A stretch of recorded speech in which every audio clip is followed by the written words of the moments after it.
¿Qué tal? ¿Cómo le va? Buenas tardes.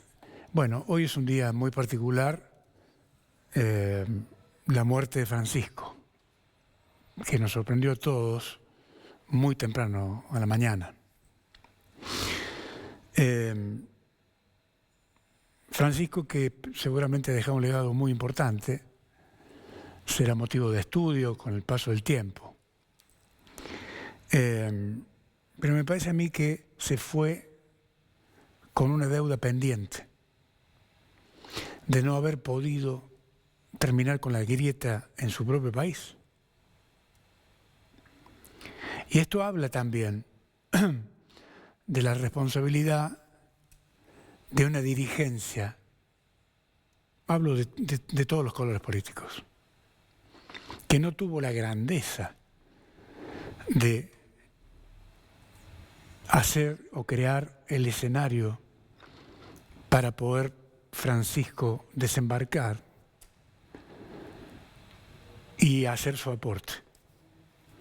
Desde que asumió, allá por 2013, nunca pudo encontrar el momento justo para hacer su aporte y cerrar la grieta que tanto daño nos está haciendo hasta el día de hoy, hasta hace media hora.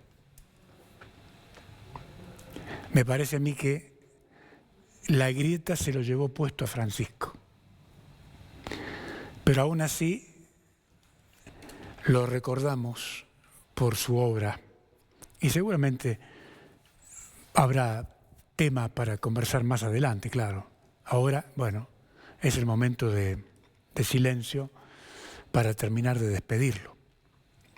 Estas palabras simplemente con mucha humildad quería decirlo antes de mi comentario.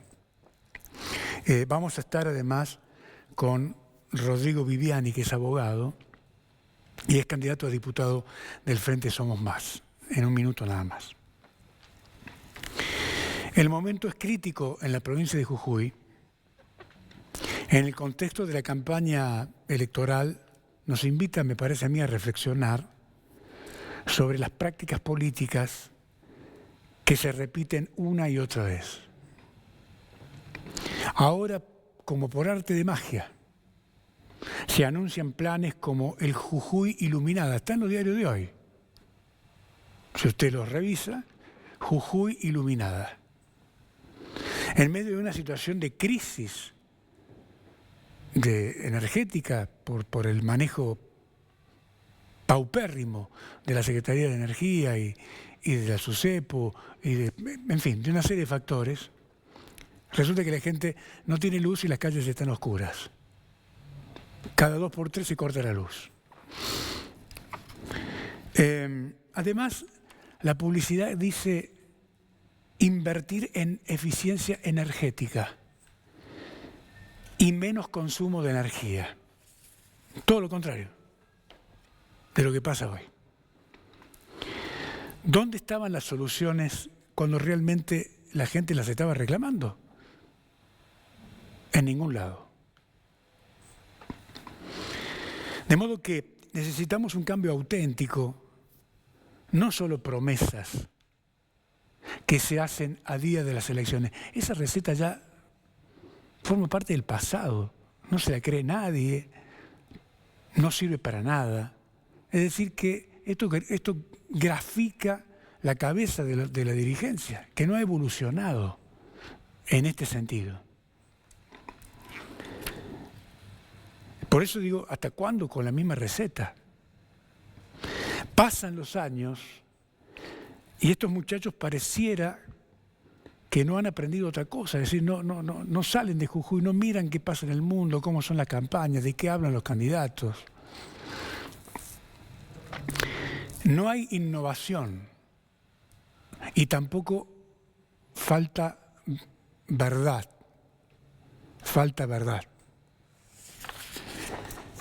La pregunta es, ¿hace falta mentir, digo yo, para retener el poder? La mentira gobierna el mundo, decía el autor francés Jean-François Bertrand en un libro que se lo recomiendo. La mentira gobierna el mundo. En tiempos en donde la confianza en el gobierno es muy frágil, sin embargo insisten en, con estas propuestas que no se las cree nadie, calmar al electorado. En rigor de verdad, el efecto es todo lo contrario. Profundiza el malestar porque la gente siente que le están mintiendo en la cara. De modo que la política se ha transformado verdaderamente en un problema. Se lo voy a preguntar al invitado en un minuto nada más. Cuando en realidad la política sirve para resolver problemas.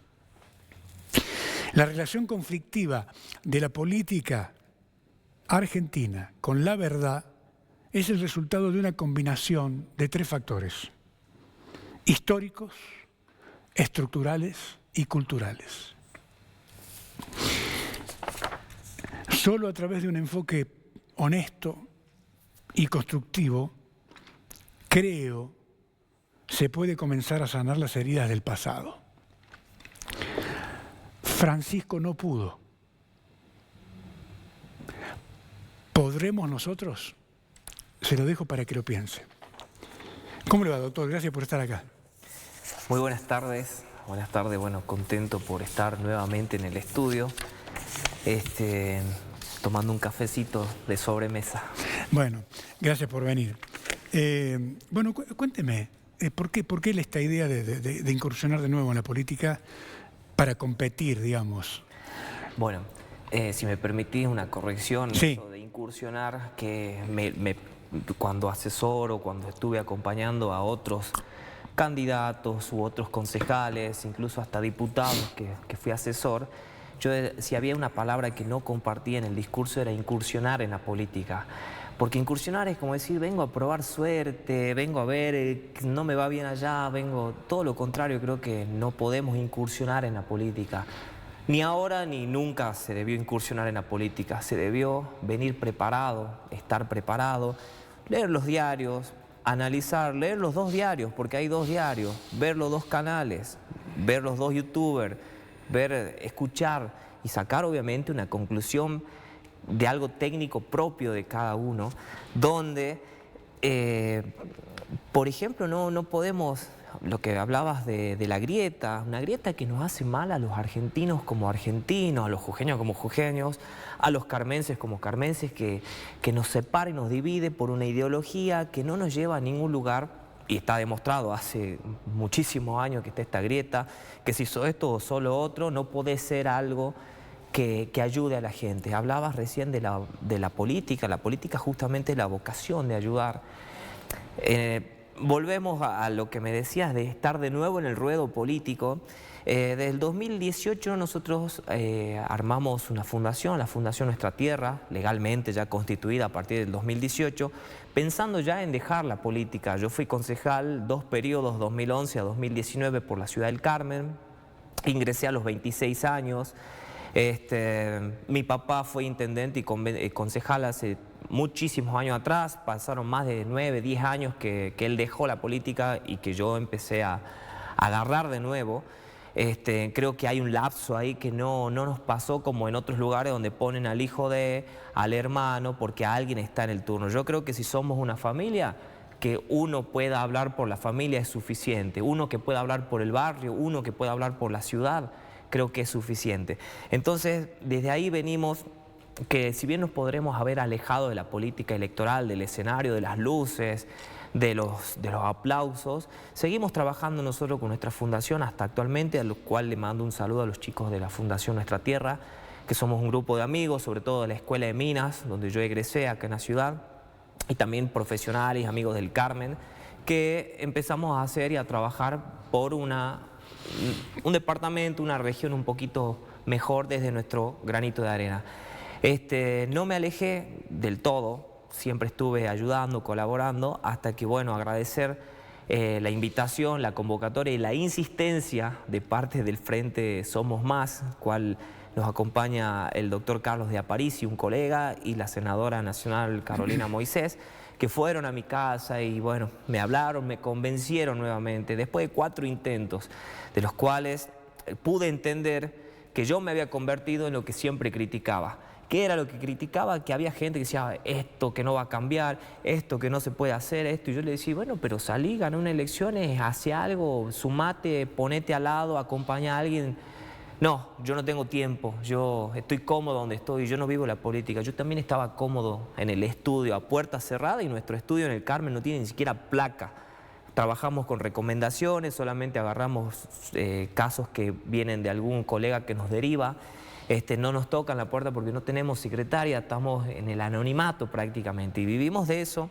Entonces dejar esa comodidad, dejar ese bienestar que uno tiene personal, porque bueno, creo que es momento y no hablamos de los jóvenes, yo ya no soy joven, o sea, tengo 40 años, no soy joven como un joven de 26 años cuando ingresamos como concejales, pero creemos que tiene que haber una renovación en nuestra política, donde podamos comprender que tenemos que sentarnos a hablar, y así como usted me escucha, yo lo escuché antes, y entre los dos podemos hacer un mensaje y transmitirle a la gente, que creo que eso es lo que hace falta en la política. Siempre me dijeron, vos sos oposición, ¿no? O sos del partido opositor, o sos de oficialista. Es que nunca entendí por qué tenía que ser oposición u oficialista. Vamos a poner un claro ejemplo en la ciudad de Perico. Un exintendente se adueñó, se apropió de una plaza que fue objeto de una destitución. ¿Yo como oficialista tengo que defender eso? Yo creo que no, o sea, hay que tener un poco de sentimientos y decir esto está mal. Primero por mí, porque es lo que corresponde. Ahora, si alguien me paga el sueldo o no, o me cortan o me quitan, creo que eso es totalmente secundario. Los que creemos que venimos a la política a hacer algo es justamente para dar a la gente. Puede ser nuestra capacidad, puede ser nuestro intelecto, puede ser nuestra experiencia, puede ser solamente nuestra fuerza y nuestras ganas de hacer algo, puede ser nuestra presencia o simplemente escuchar a la gente. Usted me comentaba recién fuera de cámaras que tuvo un episodio con el señor Mendieta, donde él le pedía que usted se reporte, si no entendí mal, ¿no? Usted corríjame, que usted se reporte a él. A ver, y usted le contestó, no, yo me reporto a la gente. Totalmente que sí. Esto en el año 2011 fue que antes de asumir yo entré de la mano del exintendente Adrián Mendieta, del cual hicimos una fuerza en conjunto política en la ciudad del Carmen, a través de una colectora. Yo siempre salí por colectora, nunca fui oficial, entramos primero, ganamos las elecciones. Y habían algunos arreglos que teníamos que hacer, o sea, palabras de él, con otros concejales de otras fuerzas, donde, a ver, vamos a las actas del año 2011 del Consejo Deliberante de la Ciudad del Carmen y vamos a ver quiénes son los secretarios administrativos, parlamentarios, secretarios de acta y hasta asesor legal que venían representando a otra fuerza, incluso siendo candidatos de otras fuerzas políticas, pero había que tenerlo bien a los concejales. Entonces esas cosas uno ya, antes de jurar, uno ya no la compartía. El primer mensaje que da el señor Adrián Mendieta en el año 2012, la apertura de sesiones ordinarias, fue en el comedor infantil, no fue en el consejo, el ex comedor infantil de la Ciudad del Carmen, al cual yo no asistí. No me interesaba en escuchar lo que... O sea, yo venía de otra idea de hacer política.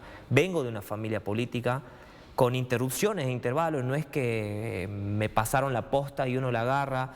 Pasaron 9 años desde que mi papá dejó la política y que yo decidí, 9, 10 años, y decidí hacer política en el 2011.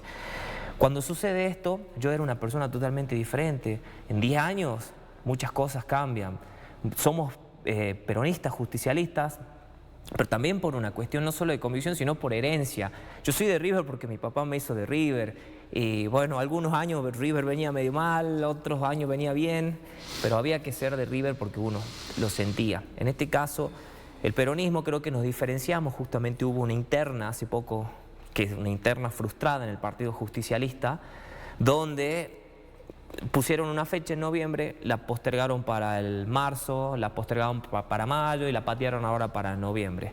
Nosotros queríamos ser parte de nuestro partido justicialista, porque somos afiliados y porque creo que sentimos de alguna manera la doctrina que dejaron el general Perón, que pasó hace ya más de 70, 80 años, que obviamente hay cosas que quedaron obsoletas en el tiempo, pero hay algunas bases que sí se trata. El general Perón decía, por lo menos, cada persona tiene que generar lo mínimo que va a consumir. Totalmente diferente al kirchnerismo, que muchas veces te doy un plan o te doy una ayuda social para que no hagas nada y estés cuando yo necesito. Ahora, yo le hacía la pregunta esta respecto de San Mendieta, que Sí. no es una cuestión personal ni mucho menos, sino para graficar la distorsión, tema que vengo planteando desde hace muchos programas, la distorsión que hay, que cuando llegan los candidatos y asumen sus bancas, se olvidan que fueron puestos por la gente. Totalmente. Y se reportan, al Ejecutivo, ya sea a la Casa de Gobierno o al Consejo Deliberante. ¿Usted cree que esto se puede revertir en algún momento? Mire, yo cuando el año 2017, y lo vamos a graficar así, y a la gente que nos está siguiendo a través de mis redes sociales como Rodrigo Viviani, estoy en Facebook, pueden busquen hacia atrás, ahí está el año 2017, se intentó hacer una planta, digo porque logré frustrarla, intentó hacer una planta permanente por decreto, cuando habían 5 concejales que estaban a favor del intendente. Y en esa planta por decreto, pase a planta permanente por decreto, habían de 70 personas. 20 se estaban colando, subiendo por el costadito, por arriba de la tapia. 20 eran funcionarios, hasta concejales creo que iban a pasar. Era el listado primero y oficial. Nosotros pedíamos los informes y decíamos, a ver, hay presupuesto para 70 compañeros municipales, me parece bien. Traigamos acá los papeles, la lista, y traigamos los gremios, y traigamos los concejales. ¿Dónde trabaja Viviani? No, ese trabaja en el cementerio. Ah, tenés razón, listo. Porque un parámetro es la antigüedad, pero también conocemos en el Carmen, y fueron denunciados en su momento, que habían personas que no ponían ni siquiera el dedo, y tenían una antigüedad de 8, 10, 12 años, no sé cómo hacían con cada intendente que llegaba, no sé qué hacían, pero no trabajaban. Entonces esa era la gente que se estaba colando. Armé un revuelo, mi papá me decía, te vas a poner en 20 familias, mi papá es uno de mis asesores, ahí tengo varios, porque uno escucha, la idea es escuchar, te vas a poner en 20 familias en contra, no me importa que sean 20 familias, 70 decía, no, hay 50 que van a lograr entender si yo les digo, mira, se te están colando, no es así, y 20 que van a quedar afuera. Entonces nosotros tenemos que contarle no solo esto, sino a la ciudad. Y tengo cuando logré subir, creo que la lista de pase a planta, muchos se enojaron. ¿Por qué me subí? Bueno, porque un documento público. ¿Cómo no te voy a subir? Tiene sello de una oficina acá del Estado provincial, porque el intendente no me lo daba, entonces tuve que venir a la provincia. Tiene un sello, tiene una firma, vos sí querés pasar a planta permanente, pero no querés que te vean. Entonces era contar, lo logré mostrar a toda la ciudadanía. Tuve como 30.000 visitas ese video, ese posteo, no recuerdo qué era, pero se logró bajar y se logró hacer como yo decía, que era, creo, lo correcto. Nos sentemos con los gremios, y que no quede ningún compañero que realmente merezca, que no queden afuera. Entonces, eso es ponerme, creo que, del lado de la gente. Está muy bien. A mí no me ofrecieron, ¿no? Y eso no voy a decir, no, vinieron y me ofrecieron que entren 2, 3 amigos. Entonces, no me ofrecieron porque creo que sabían que conmigo en esas cosas no podían hacerlo. Pero el rumor, que uno sabe que no es tan rumor, sabía, y leyendo los apellidos, el Carmen es chico, nos conocemos muchos. Sí, claro. Y hablando del Carmen, ¿cómo ve usted el interior de la provincia de Jujuy en todos estos años? ¿Y qué cree usted que hace falta? Bueno, el Carmen, estamos a casi 20 minutos de acá, de la ciudad capital. Tenemos un hospital cabecera del departamento que solo quedó, no sé si fue degradado al rango de salita, porque en un momento se quería ir, después lo volvieron, lo trajeron. No tenemos médicos. Me tocó ir a la guardia hace poco con una amiga, y literalmente si uno no tiene plata se puede morir en el hospital esperando. Tenían que hacer una ecografía, y la ecografía era martes. El viernes creo que nos están autorizando al ecógrafo, que está de licencia el nuestro, y capaz que viene, y recién te pueden dar turno para el lunes, martes. Estudios de sangre, el viernes te van a dar turnos, seguramente para el martes y miércoles. O sea, fue a la vuelta, fue a la clínica de Monterrico, una clínica privada, pagó 35, 15 mil pesos, y con 50.000 pesos logró hacer sus análisis, porque era una dolencia ya bastante grave. Y yo hablo de esto del Carmen porque todos caemos si bien yo puedo tener una obra social que la pago desde siempre, que es el Instituto de Seguro, mi mamá trabaja en el instituto, yo tengo 40 años, hace 41 años que trabaja en el Instituto de Seguro, entonces cuando pasé a ser particular, dejé de ser estudiante, siempre seguimos pagando como adherentes. Y el que tiene OSDE, el que tiene instituto, el que no tiene obra, siempre caemos al hospital, a la guardia. Y muchas veces hay un personal quizás que es muy bueno, muy predispuesto, pero no tenemos, hablo del Pablo Soria también, no hay morfina. Todo lo que va al Carmen y van de Monterrico y de Perico van al Carmen y del Carmen nos derivan acá a San Salvador, al Soria, donde no hay morfina, no hay gasas, no hay diálisis. Y esto no lo digo yo, no es un invento. O sea, ¿qué pasa con eso? ¿Qué pasa? ¿Dónde está el dinero? Bueno, ¿dónde están los legisladores? ¿Por qué no controlamos? Y en el Carmen particularmente no tenemos, creo que hay un traumatólogo que va una vez a la semana y da creo que 14 turnos, bueno, porque un traumatólogo no puede verte a toda la ciudadanía, es físicamente imposible. Entonces, obstetras, ginecólogos, la salud está colapsando y en el Carmen no es una excepción, pero es algo urgente que se necesita. Está muy bien. ¿Cuál es ¿Qué importancia le da usted a la transparencia y a la rendición de cuentas? Bueno, había una pregunta que, por ejemplo, me hacían, o yo la decía en las radios del Carmen cuando era concejal, sin que me pregunten, decía, yo gano 62.000 pesos, año 2019. Todos se asombraban, pero es lo que gano y lo que me pagan. ¿Será poco, será mucho? En ese entonces, igualmente un sueldo de concejal en la ciudad del Carmen no es como todos piensan, que es un montón. No sé ahora, la verdad, desconozco cuánto es un sueldo, pero es una ley pública. O sea, si yo no te puedo mentir, además a mí la ciudadanía me paga, el que me votó y el que no me votó. Es el que me paga para que yo haga las cosas. Entonces la transparencia empieza por uno. Los pedidos de informe, o sea, ¿qué me cuesta a mí como intendente contar qué hice con el dinero? Si es que técnicamente está todo bien. Y si no está todo bien, bueno, también tenés que contar porque es una obligación. Vos te debés al pueblo y el pueblo es representado por los legisladores. Ahora, ¿cómo se cambia esto? ¿Cómo se cambia? Porque aquí estamos frente. Hoy tenemos un arma que algunos la usan para otra cosa, un arma muy importante que son las redes sociales. O sea, la publicidad de los actos. Si bien nuestra Constitución, los tratados internacionales y las leyes te hablan de la publicidad de los actos, bueno, nosotros hoy con un celular podemos sacar una foto de un documento y subirlo.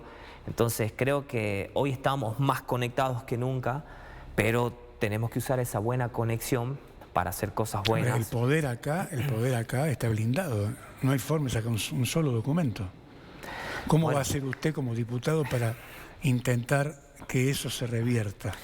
Nosotros, bueno, poniéndonos justamente del lado de la gente.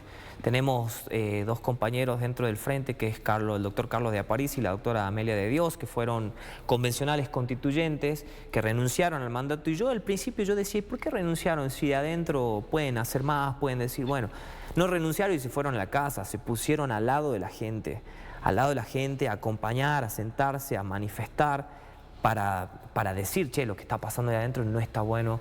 Y creo que esa es la manera. O sea, me tocó hacer algunas manifestaciones, por llamarlo, en el Consejo Deliberante del Carmen, cuando querían hacer algo que no correspondía y cortaban la plaza, los gremios, ahí se corta la plaza, queman goma. Yo iba y pasaba por medio de los gremios siempre, porque yo no tenía miedo a nada de que me puedan hacer, porque yo siempre estaba al lado de la gente y me aseguraba que la gente sepa lo que yo hacía. Porque también hay muchos que critican atrás de un teclado y sin embargo no saben qué se legisló, qué pasó en la legislatura, en el consejo, si hay proyectos, si hay... Entonces también es importante que el mismo ciudadano empiece a entrometerse dentro de las cuestiones políticas, porque yo soy abogado, me dan un mandato y mi cliente me llama. ¿Cómo vamos, doctor? ¿Qué novedades tiene? Es más, antes que me llame el cliente, yo le estoy diciendo a las 6:30 de la mañana, cuando veo la cédula que me sale, tenemos audiencia tal fecha, agenda, anota, me hablas 2 semanas antes, para que también uno muestre y dé esa tranquilidad también al que le da el poder y le da el mandato. En este caso, el pueblo jujeño, que nos encomienda una tarea dentro de un poder legislativo. Está muy bien. ¿Tiene algún proyecto, me queda un minuto, preliminar, digo, que esté trabajando para, si es elegido, presentarlo en la Cámara? Bueno, me pasó de mi propia experiencia en el Carmen, que cuando uno quería hacer los proyectos y se da con otra realidad adentro. Lo primero que hay que hacer es controlar y ver bien a dónde van los fondos públicos que hay. Un ejemplo, la salud que venimos hablando, no se puede privatizar porque se quiera privatizar. Primero tenemos que ver cuál es el presupuesto que va para la salud, llegó ese presupuesto, dónde fue, hubo sobrefacturación, se paga a los prestadores, se paga los remedios, los insumos, el tomógrafo, ¿por qué no funciona? Se lo hace arreglar. Entonces primero creo que hay que controlar y hay mucho para controlar. Recién decíamos de Perico, Canavas, que nadie sabe qué pasa ahí, que está blindado y literalmente están blindados porque hay personas armadas, hay helicópteros, avionetas que sobrevuelan, drones que controlan, nadie sabe qué pasa ahí adentro y es nuestro, entonces, o debería ser nuestro. Entonces tenemos que controlar sí o sí al principio. Y proyectos, tenemos, por ejemplo, yo soy de la ciudad de Los Diques y creo que Los Diques, todos los jujeños vamos a pescar un miércoles, un viernes, un sábado, un domingo, un feriado. Se limitó el horario de pesca hasta las 8 de la noche. El que está trabajando un viernes sale a la 1, 2 de la tarde hasta que come, se acomoda, llega a las 4, 5 de la tarde, 3 horas tiene para pescar. Los catamaranes, las lanchas dejaron de funcionar, hay amigos que están vendiendo los catamaranes y ese es el turismo que queremos. Queremos un turismo que inviertan los particulares y eso genera los buñuelos, genera las tortillas, genera la casa de pesca, genera la carnicería, genera la farmacia. Entonces es algo precioso que tenemos a 20 minutos de la capital y que debemos compartirlo entre todos y van dejando de ir a la pesca, van dejando de ir a los diques porque cada vez es más difícil. Entonces esas cosas tenemos que regular. El consorcio de riego, agua, hablando de los diques, yo represento al departamento del Carmen y San Antonio, entonces por ahí puedo explayarme en ese lado. El consorcio de riego es agua que se vende a los productores, al productor tabacalero, al que hace caña, y pasa por Perico, pasa por el Carmen, pasa por Monterrico, pero no tributan y no dejan nada en los pueblos donde pasan. En Perico tenemos un canal de la muerte, se llama canal de la muerte lamentablemente por obvias razones. Entonces no pedimos que nos den dinero para asfaltar, pedimos por lo menos que nos den dinero para tapar ese canal de alguna manera, porque todos los años se cobran víctimas, no solo animales, sino niños que caen o personas adultas. Entiendo. Les deseo mucha suerte. Muchísimas gracias por la invitación. No, al contrario. Gracias por venir. Muy atento. Nos reencontramos mañana. Chao.